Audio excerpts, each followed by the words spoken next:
다 함께 묵도하심으로 8월 10일 월요일 새벽 예배를 하나님께 드리시겠습니다.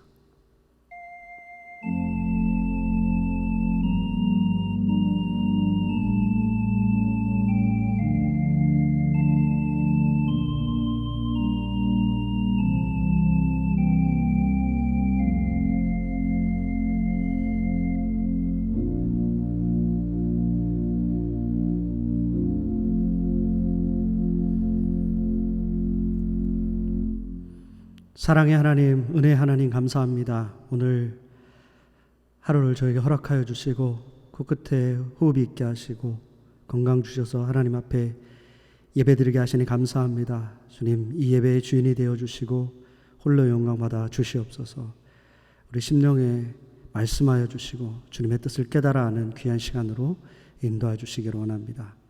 감사하며 예수님의 이름으로 기도합니다. 아멘. 다 같이 찬송가 부르시겠습니다. 찬송가 510장 함께 부릅니다.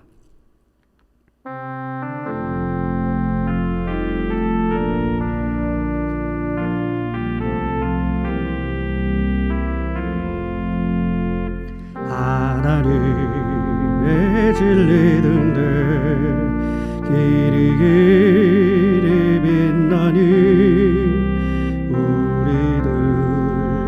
등대되어 주의 사랑 비추세. 우리 작은 불을 켜서 험한 바다 비추세. 물에 빠져 헤매느니 건져내어 살리세. 죄의 밤은 깊어가고 성난 물결 설렌다. 어디 불빛 없는 가고 찾는 물이 많구나. 우리 작은 불을 켜서 험한 바다 비추세. 물에 빠져 헤매느니 건져내어 살리세. 너의 눈물도 두어라. 거친 바다 비춰라. 빛을 찾아 헤매느니 생명선에 건져라. 우리 작은 불을 켜서 험한 바다 비추세.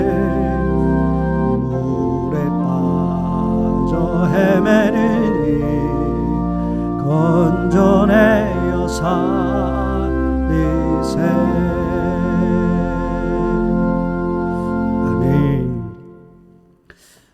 하나님 말씀 보겠습니다. 이사야서 23장 1절로 18절의 말씀입니다.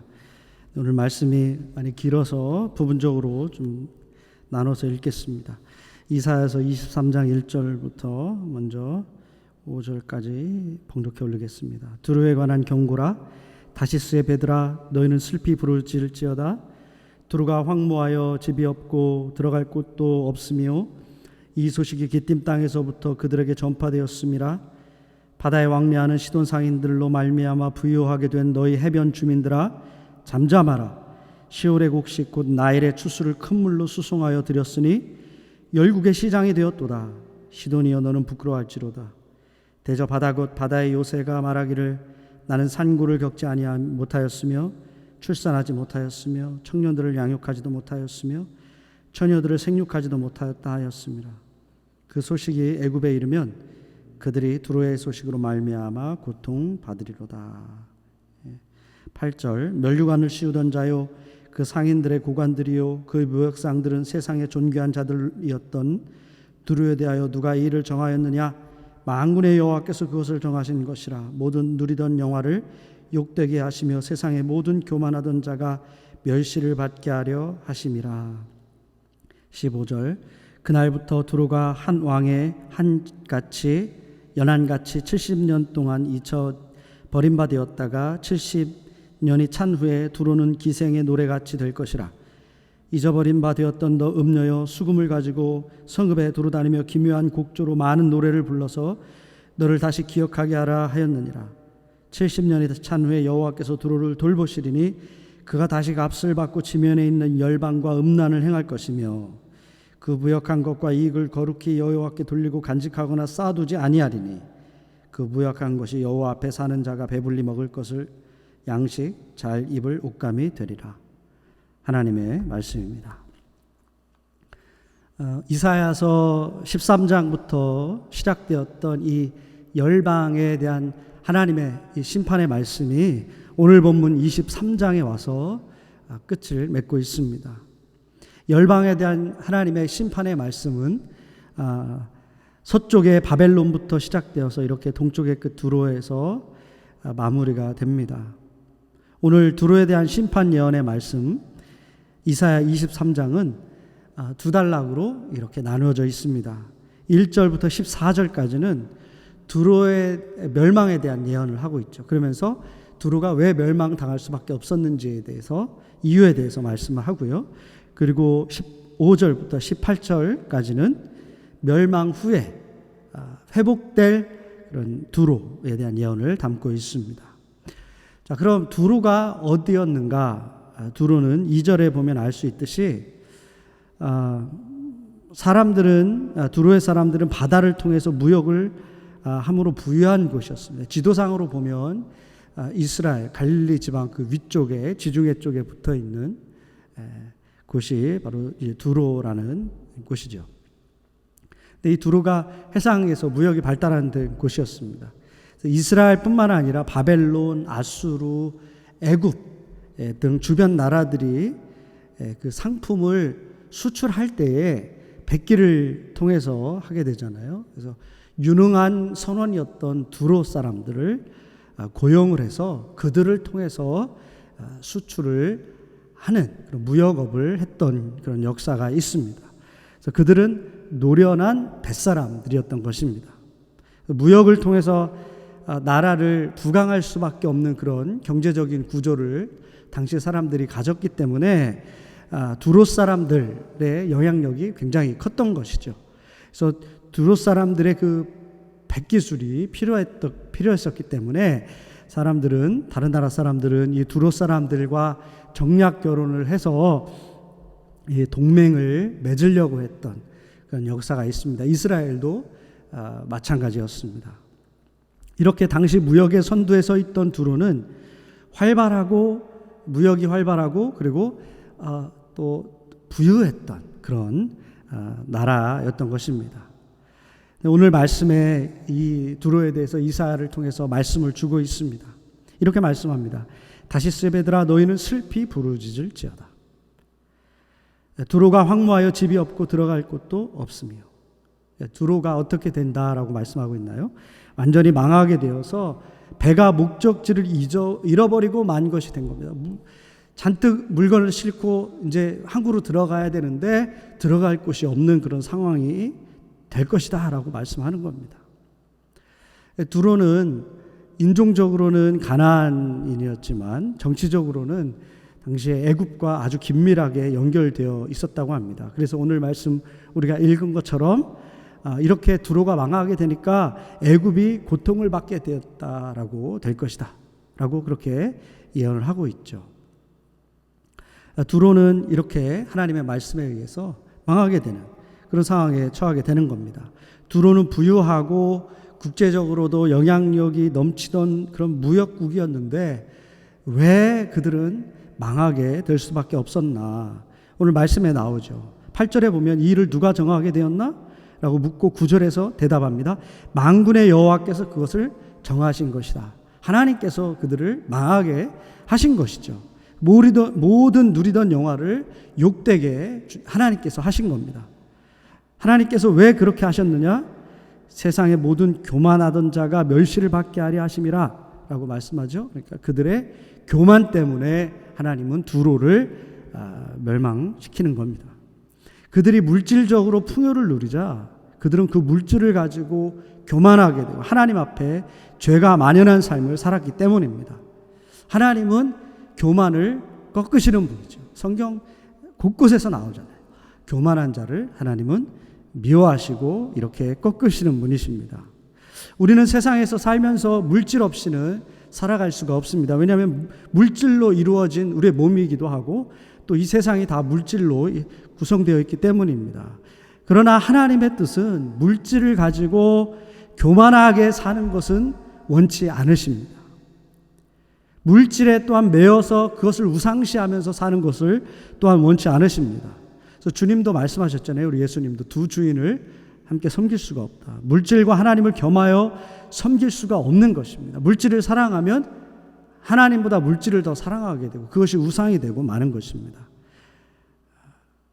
그리고 더하여 많은 물질로 교만해지는 것, 그 하나님께서 가증한 것으로 보십니다. 심판받아 마땅하다는 것을 말씀하고 있는 것입니다.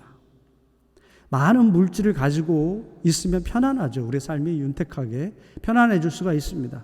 근데 많은 물질을 가지고 겸손하게 살 수 있다라는 것은 참으로 어려운 일입니다. 그래서 주님께서 부자가 천국에 들어가는 것이 낙타가 바늘구멍으로 들어가는 것보다 더 어렵다라고 말씀하신 이유가 거기에 있습니다. 주님께서 물질의 풍요를 주실 때 더 겸손히 주님의 뜻을 위해서 살 수 있는 그런 자가 되어야 되는 것이죠. 그러기 위해서 부단히 하나님 앞에 믿음을 드리는 삶이 더 필요한 것입니다. 바라옵기는 물질로 유익한 일을 많이 할 수 있습니다. 그렇죠? 그래서 물질의 넉넉함을 하나님께서 여러분들에게 베풀어 주시길 원하는데 그걸 가지고 교만해지거나 또 그것을 우상으로 삼거나 하지 말고 더 겸손히 또 좋은 일에 하나님의 뜻을 위해서 사용할 수 있는 여러분들 되시기를, 거룩한 부자가 되기를 간절히 축원합니다. 그리고 두 번째 단락은 이런 두로의 멸망 후에 70년 후에 다시 그들을 회복시키실 것에 대해서 말씀하고 있습니다. 그리고 완전히 달라진 그들의 모습을 보여주는데요. 마치 기생의 노래같이 될 것이다 라고 말씀합니다. 그러니까 그들의 회복이 전에 누리던 그런 영화처럼 그렇게 그런 모습은 아니라는 것을, 또 쉽지만 회복이 그렇게 쉽지만은 않은 것을 표현한 듯 합니다. 그리고 다시 세상에 기억되도록 하나님께서 두로를 기억하시겠다라고 말씀합니다. 하나님께서 은혜를 베풀어 주신 것이죠. 자, 그렇다면 교만함 때문에 멸망을 당했고 또 하나님께서 은혜를 베풀어 주셨다면 어떻게 해야 되나요? 하나님 뜻에 맞게 변화되는 모습을 살아야 되는데, 근데 오늘 17절 말씀해 보면 그가 다시 값을 받고 지면에 있는 열방과 음란을 행할 것이며 라고 그렇게 또 말씀합니다. 그들은 또 18절에서 그 무역한 것과 이익을 거룩히 여호와께 돌리고 간직하거나 쌓아두지 아니하리니. 그러니까 하나님께서는 그들을 생각하사 그들을 다시 회복시켜 주셨는데, 회복되어진 그들의 모습, 회복되어진 다음에 그들의 모습은 어떻게 됐냐? 다시 과거의 죄악된 모습으로 돌아가고 말 것이라는 것을 보여주는 것이죠. 자, 이 예언의 말씀은 세상 가치에 빠지고 죄악 가운데 사는 사람들은 역시 심판 후에도 역시 다시 죄악으로 죄악에 만연된 모습으로 돌아가는 것을 보게 됩니다. 세상 사람들은 하나님의 역사와 섭리를 보지 못합니다. 눈앞에 있는 것을 보고 따를 뿐이죠. 자신의 유익과 욕심을 따라서 살아가는, 그렇게 우리 본성이 기울어지게 됨을 보는 겁니다. 요즘 우리가 참 오랫동안 코로나 바이러스 때문에 일상이 많이 바뀌고 또 어려운 삶을 살고 있습니다. 그리고 많이 위축되고 또 절제된 것, 그러니까 고통이지만 그로 인해서 또 여러 면에서 긍정적인 변화도 이르게 됐죠. 만연했던 죄악들이 잠잠해졌습니다. 또 이제 백신이 곧 나온다는, 연말이 되면 나올 수도 있고 또 내년이면 또 정상으로 돌아갈 것처럼 긍정적인 뉴스도 막 나옵니다. 백신이 나와서 이제 코로나 바이러스를 두려워하지 않는 그런 세상이 된다면 이 세상은 어떻게 또 될까요? 많은 면에서 변화도 있을 수도 있겠지만 거의 확실한 건 뭐냐면 변함없이 다시 사람들은 세속의 삶, 또 죄악이 만연했던 과거처럼 그렇게 돌아가는데 그리 오래 걸리지가 않을 것입니다. 뭔가 어려운 일이 와요. 그러면 긴장하고 하나님을 또 두려워하기도 합니다. 그러나 그런 일들이 지나고 나면 일상이 다시 주어지면 다시 부유해지면 언제 그랬냐는 듯이 하나님으로부터 멀어지는 삶이 되는 것. 그것이 태초에 인간이 죄를 지은 다음부터 계속된 이 죄악의 사이클임을 우리는 보게 됩니다. 이게 참 우리 안에 마치 DNA에 새겨진 것처럼 죄악된 이 불신앙의 모습인 것입니다. 우리는 불확실한 현실이 하룻밤 만에 찾아올 수 있다라는 교훈을 코로나 사태로 배웠습니다. 그렇기 때문에 이제는 하나님을 우리는 두려워하고 떨리는 마음으로 하나님을 바라봐야 될 줄 믿습니다. 또 하나님의 뜻을 위해서 변함없이 살아가는 우리 성도님들이 되어야 될 줄 믿습니다. 두려에 그 부유했던 재물들을 다 걷어가신 하나님께서 그들을 다시 회복시켜 주셨을 때 하나님께서 원하시는 것은 18절의 말씀처럼 그 무역한 것과 이익을 거룩히 여호와께 돌리고 하나님을 위해서 쓰는 거죠. 하나님을 위해서 간직하고 하나님을 위해서 쌓아두는 그런 모습이 필요합니다. 하나님의 영광을 위해서 물질을 사용할 수 있는 우리가 되어야 합니다. 하나님께서 우리에게 그렇게 은혜를 베풀어 주신 것도 같은 이유라고 믿습니다. 주신 것은 내 것이 아니라 하나님 것, 주님의 영광을 위해서 사용할 때 하나님께서 기뻐하시는 그런 재물이 되는 것입니다. 하나님은 은혜의 하나님입니다. 우리가 계속 성경을 통해서 보고 있고 오늘 말씀에서도 보는 것처럼 심판을 하셨지만 다시금 회복시키시면서 은혜를 주시는 하나님. 심판하시지만 다시 인간의 역사가 이루어지도록 계속해서 인류 역사를 이끌어 가시는 분이 하나님이십니다. 하나님께서 계속해서 복을 주시고 은혜를 주시는 것은 그것을 가지고 하나님의 뜻이 이 땅에 실현되도록 우리가 하나님 앞에 쓰여지는 것이겠죠. 우리 한 사람 한 사람을 그렇게 하나님께서 사용하시고 인도하시기를 원하시는 줄 믿습니다. 우리의 시간, 재물, 우리가 삶 모든 것이 다 하나님의 것임을 기억하고 하나님을 위해서 사용하는 우리 모두가 되기를 원합니다.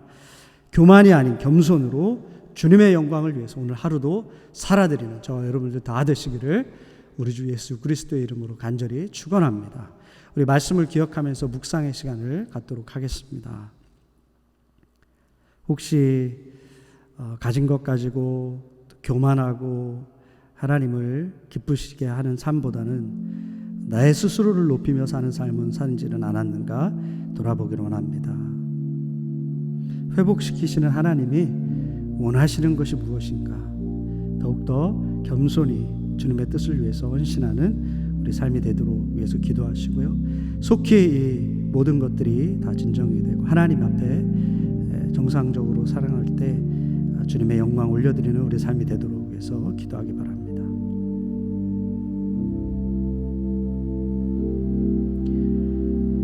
주님, 겸손한 자 되게 하시옵소서.